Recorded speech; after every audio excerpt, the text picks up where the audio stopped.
காலை வணக்கம்.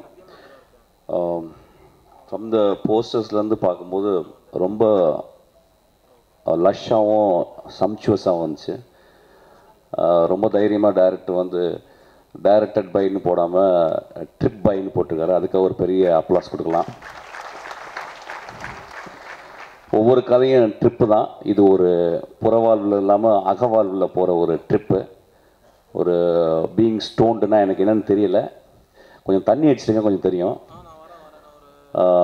ஒரு புதுசான ஒரு கதைக்களத்தோடு இன்றைக்கி வர்றவங்க வர்றாங்க. இட்ஸ் வெரி ஒரு என்கரேஜிங்கான ஒரு விஷயம். எல்லா கதைக்களங்களிலுமே ஒரு கதை சொல்லி நரகத்துக்குள்ளும் உள்ளே புகுந்து அதில் வந்து ஒரு நல்ல விஷயத்தை சொல்கிறதுக்காக ஒரு கதை சொல்லி மட்டும்தான் ஒரு சமூகத்தில் சொல்ல முடியும், உறக்க சொல்ல முடியும். அந்த மாதிரி இந்த படத்துலையும் வந்து ஒரு நல்ல கதையும் அதுக்கு பின்னால் இருக்கும்னு நினைக்கிறேன். ஒரு நிச்சயமாக ஒரு எக்ஸ்பீரியன்ஸ் இருக்கும். ஏன்னா வந்து டிஃப்ரெண்ட் எக்ஸ்பீரியன்ஸ் எல்லா படத்துலையும் சொல்லுவாங்க. பட் இது வந்து you are going to really enjoy a different experience.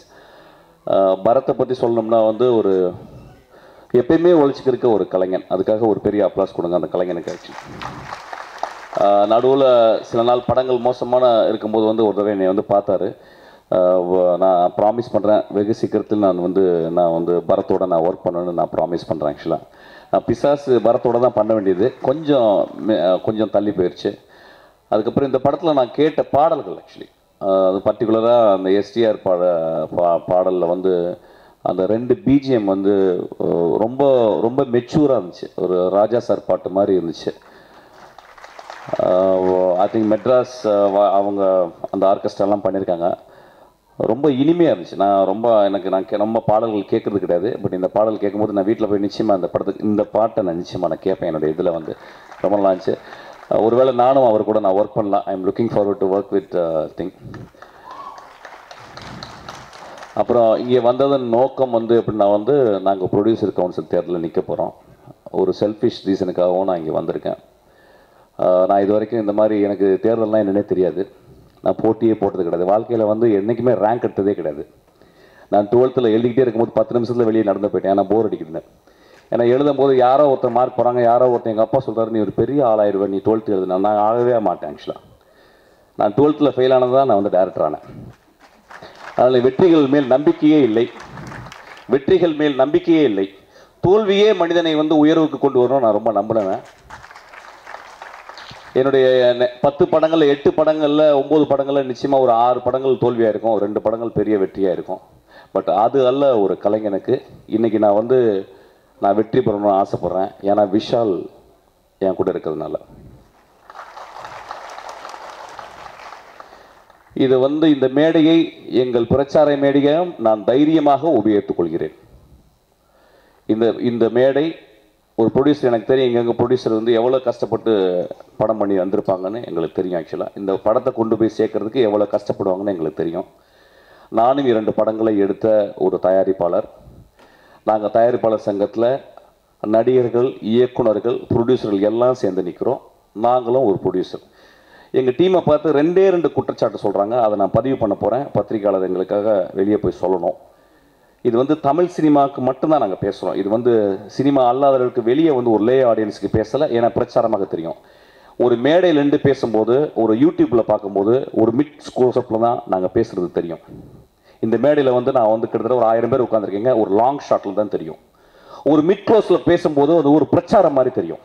நிறைய பேர் வந்து சினிமாக்காரர்கள் பேசுகிற ஒரு யூடியூப் வச்சு அந்த மிட் க்ளோஸப்பை பார்த்துட்டு ஏதோ பிரச்சாரம் பண்ணுறேன்னு சொல்லிட்டு கீழே கெட்ட வார்த்தையாக பேசுறது, திட்டுறது, அது மோசமாக பேசுறது, அது அவங்க பார்க்குற பார்வை அவங்களுக்கு அப்படி தெரியும். ஒரு யூடியூப்பில் நீங்கள் வந்து டக்குன்னு ஒரு விட்டு பார்த்தீங்கன்னா எந்த ஒரு நடிகர் பேசுகிறதும் ஒரு மிட் க்ளோஸ்அப்பில் வந்து ஒரு பிரச்சாரம் மாதிரி தெரியும்.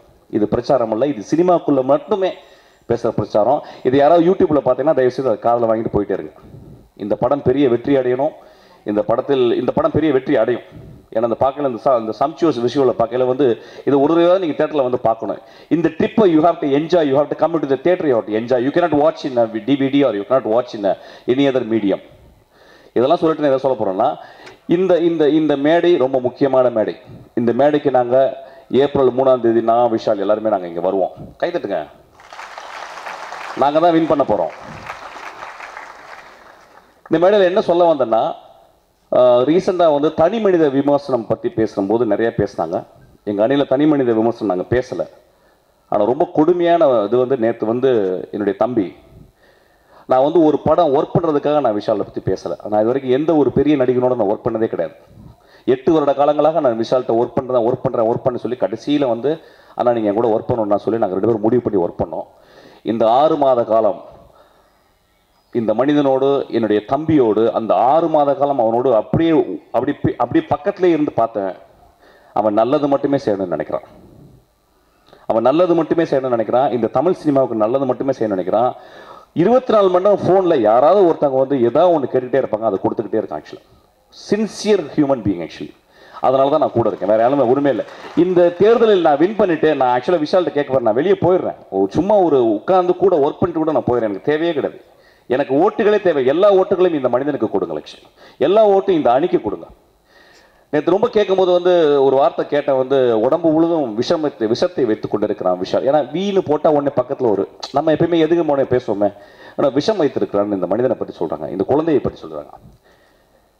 ஒருவேளை விஷம் இருக்கலாம், கழுத்தில் கொஞ்சோண்டு விஷம் இருக்கலாம், ஒரு சிவன் போல ஒரு கொஞ்சோண்டு விஷம் இருக்கலாம். ஆக்சுவலாக என்றைக்குமே நல்லது மட்டுமே செய்கிறாங்க, கெட்டது செஞ்சதே கிடையாது. அந்த மாதிரி தனி மனித விமர்சனம் பண்ணாதீங்க. உங்களுக்கு விமர்சனம் பண்ணுறதுக்கு ஒன்றுமே கிடையாது எங்கள் அணியை பற்றி. ஏன்னா நாங்கள் வந்து இன்னும் வரவே இல்லை, நாங்கள் இன்னும் ஊழல் செய்யலை, நாங்கள் வந்து கட்ட பஞ்சாயத்து பண்ணல, நாங்கள் எதுவுமே பண்ணல. ஸோ எங்களுக்கு விமர்சனம் எங்கள் மேலே எதுவுமே இல்லை. அதனால் நீங்கள் விமர்சனம் பற்றி பேசுறதுக்கு பதிலாக வந்து எங்களுடைய கேப்பபிலிட்டியை பற்றி பேசுங்க. கேப்பபிலிட்டினா இஸ் ஆல்ரெடி ப்ரூவ். ஒரு தமிழ் சினிமாவின் ஒரு நடிகர் சங்கத்தில் வந்து இதுவரை சொல்லப்படாத, அவங்க சொன்ன எல்லா அஜெண்டாலையும், அவங்க சொன்ன எல்லா மேனிஃபெஸ்டோல இருக்க எல்லா பாயிண்ட்ஸையும் அவங்க வந்து செஞ்சுட்டாங்க. ஒரு பெரிய கட்டிடத்தையும் அவங்க சீக்கிரமாக கட்டி முடிக்க போறாங்க. So they've achieved. இருக்கிற ஒரு இடம் வந்து ரொம்ப மோசமான, இன்னைக்கு வந்து மோசமான நிலைமையில் ப்ரொடியூசர் கவுன்சில் இருக்கு. அதுக்காக நாங்கள் எல்லாம் சேர்ந்து வந்திருக்கோம். நாங்கள் நிச்சயமாக நல்லது பண்ண போகிறோம். சொல்லும் போது நாங்கள் எல்லாருமே பேசணும், நாங்கள் நல்லது நிஜமாக பண்ணோமா, இல்லை அடுத்தவங்க மாதிரி பேசிட்டு சும்மா வந்து உட்கார போகிறோமா, இல்லை நம்ம எல்லாரும் சேர்ந்து ஒன்று பண்ணுவோம். ஒரு வருஷத்துக்குள்ள நம்ம சொன்ன மேனிஃபெஸ்டோவில் நம்ம பண்ணாதெல்லாம் நம்ம பண்ண முடியலைன்னா நம்ம ராஜினாமா பண்ணோம் நாங்கள் முடிவு பண்ணோம். ஸோ நாங்கள் ஒரு வருஷத்துக்குள்ளே நாங்கள் சொன்னதை நாங்கள் செய்யலைன்னா ராஜினாமா பண்ணி நாங்கள் வெளியே வந்துடுவோம். இதை ரெக்கார்ட் பண்ணுங்க எல்லாருமே. இதை ரெக்கார்ட் பண்ணி ஒரு வருஷத்துக்கு மேலே எங்கள் சட்டையை பிடிச்சி கேளுங்க. நாங்கள் ஒரு வருஷத்தில் நாங்கள் சொன்னதை செய்யலைன்னா தயவுசெய்து நாங்கள் வெளியே போயிடணும், எங்கள் வெளியே அனுப்பிடுங்க. இதை ரெக்கார்ட் பண்ணிக்கோங்க. இதை நாங்கள் ரெக்கார்ட் பண்ணுறோம். ஸோ தயவுசெய்து தனி மனித விமர்சனம் வேணாம்.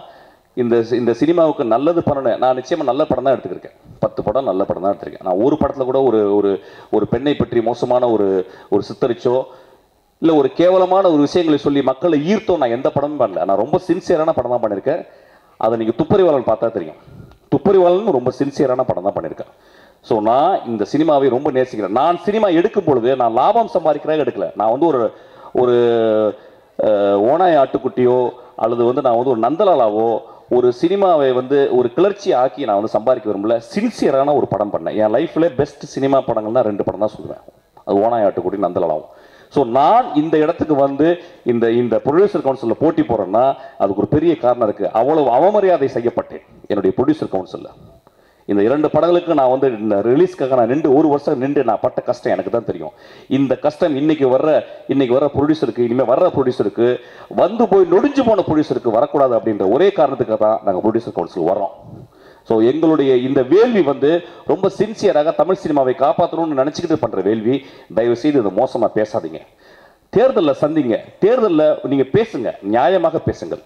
ஒரு போராட்டம் நடத்தினா நீங்களும் போராட்டம் நடத்துங்க, உங்கள் கொள்கைகளை பற்றி பேசுங்க. தயவுசெய்து தனி மனித விமர்சனம் வேணாம். இது ரொம்ப முக்கியமான விழாவாக பதிவு பண்ணிக்கிறேன். இந்த படத்தை சேர்ந்த குழுவினர் மன்னிச்சுங்க, நான் அதை பற்றி பேசுறதுக்கு என்னுடைய கடமை. நான் பேசுகிறேன், நான் பேசி ஆக வேண்டிய கடமை இது. இந்த படம் பெரிய வெற்றி அடையணும். இந்த படத்தில் நடந்த தொழில்நுட்ப கலைஞர்கள் எல்லாருக்குமே நிறைய படங்கள் கிடைக்கணும். பரத் வந்து மிகப்பெரிய ஹீரோவாக வரணும். பெரிய ஹீரோ தான், மீண்டும் அவன் வெற்றி வகை சுடணும் வாழ்த்தி நான் விடைபெறுகிறேன். நன்றி, வணக்கம்.